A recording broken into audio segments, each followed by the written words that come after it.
Hi friends, ఈరోజు మనం పులిహోర అయితే చేసుకోబోతున్నాం. పులిహోరే కదా అని పక్కన పెట్టేయొద్దు. ఇది కొంచెం వెరైటీగా ఇక్కడ నిమ్మకాయ కానీ, చింతపండు కానీ, ఉసిరికాయ, మామిడికాయ ఇదేవి వాడకుండా మనమైతే ఇక్కడ చింతకాయ పచ్చడితో అయితే చేసుకోబోతున్నాం అనమాట. కొంచెం వెరైటీగా టేస్ట్ కూడా చాలా బాగుంటది. ఎలానో ప్రాసెస్ అంతా ఇప్పుడు చూసేద్దాం పదండి. ఇంకా లేట్ చేయకుండా బియ్యాన్ని అయితే ముందుగా మనం ఇక్కడ కుక్కర్ లోకి 2 కప్పులు తీసుకొని ఈ బియ్యంలో నీళ్లు పోసుకొని 2-3 సార్లు నీట్ గా కడిగేసుకున్న తర్వాత 2 కప్పులు బియ్యానికి 4 కప్పులు వాటర్ పోసుకొని చిటికెడ పసుపు వేసుకొని 3 విజిల్స్ రానిచ్చుకున్నామంటే ఇలాగ అన్నం అనేది పొడి పొడిగా వచ్చేస్తుంది అనమాట. ఏ గ్లాస్ తో అయినా మీరు కొలత పెట్టుకుంటే ఇలాగా చేసుకోండి.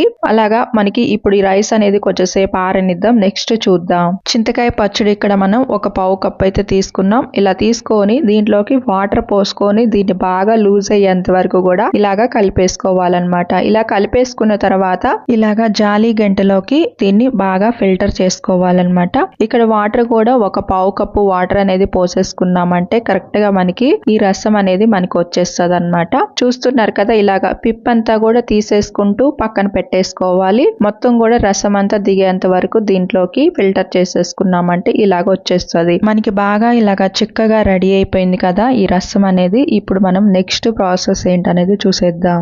చింతకాయ రసం అంతా కూడా ఇలాగా గిన్నెలోకి తీసుకొని పొయ్యి మీద పెట్టుకొని ఈ రసం అంతా కూడా బాగా ఉడికించుకోవాలన్నమాట.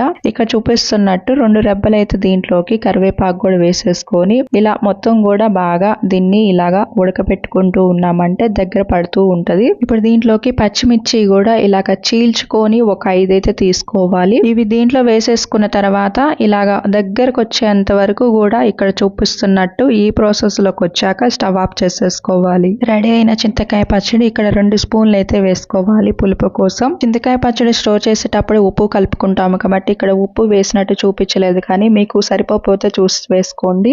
4 స్పూన్లు ఇక్కడ ఆయిల్ అయితే తీసుకొని ఆయిల్ వేడెక్కిన తర్వాత ఇలా పల్లీలు ఒక 4 స్పూన్లు అయితే తీసుకొని వీటిని వేయించుకోవాలి. ముందుగా 2 నిమిషాలు వేగిన తర్వాత ఇప్పుడు దీంట్లోకి ఎండుమిర్చి ఒక 5-6, పచ్చనగపప్పు, ఆవాలు పావు స్పూన్ వేసుకొని మళ్ళీ 2 నిమిషాలు వేగిన తర్వాత జీడిపప్పు ఒక 2 స్పూన్లు వేసుకొని మిరియాల పౌడర్ పావు స్పూన్, ధనియాల పౌడర్ పావు స్పూన్, ఇలా చిటికెడ పసుపు వేసుకొని ఇంగువ కూడా ఒక చిటికెడ వేసుకోండి. అలానే 5-6 రెబ్బలు అయితే ఇక్కడ కరివేపాకు కూడా వేసేసుకొని కలర్ వచ్చేంత వరకు వేయించుకున్న తర్వాత ఇప్పుడు ఇంకా స్టవ్ ఆఫ్ చేసేసుకొని ఇంకా డైరెక్ట్ గా ఈ పప్పులన్నింటినీ కూడా ఇలాగా రైస్ లోకి తీసేసుకోవాలి. ఇలా తీసేసుకొని మొత్తం కలిసేటట్టు ఒక్కసారి బాగా కలిపేసుకున్నామంటే చాలా చాలా రుచిగా ఉండే అది కూడా చింతకాయ పచ్చడితో పులిహోర అయితే రెడీ అయిపోతుంది అనమాట. చింతపండు ఎవరైతే వాడొద్దు అనుకుంటారో వాళ్ళు ఇలా చింతకాయ పచ్చడితో, అది కూడా పచ్చి చింతకాయ పచ్చడి ఇలాగా స్టోర్ చేసుకున్న దాంతో పులిహోర చేసుకున్నామంటే చాలా రుచిగా ఉంటది, చాలా బాగుంటది. నెక్స్ట్ టైం ఇలానే మీరు కూడా ట్రై చేయండి, మీకు కూడా నచ్చుతుంది.